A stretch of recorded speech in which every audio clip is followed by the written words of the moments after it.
আসসালামু আলাইকুম। আপনাদের সবাইকে হাফ মিনিট রেসিপির পক্ষ থেকে শুভেচ্ছা অভিনন্দন। এসে গেছি আমার বাবলু সোনার রেসিডেন্সে, আমার বাবলুর ছাদ বাগানে।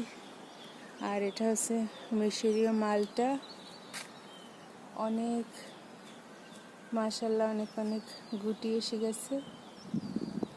একটু যত্ন করলে এরা বড় হয়ে যাবে। কি সুন্দর বাতাস। এই একজন আসলে অযত্ন অবহেলার কারণে এদের এই অবস্থা। এখন আমার বাবলু সোনা বলতেছে আমি আর যাবো না, এখানেই থেকে যাব, আমাকে পাঠিয়ে দেবে। এটা কি হয় বলেন? আমি তো তাকে ছাড়া থাকতে পারি না।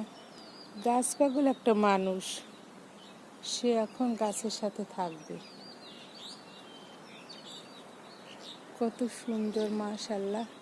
সবাই দোয়া করবেন, ভালো থাকবেন, সুস্থ থাকবেন। আল্লাহ হাফেজ।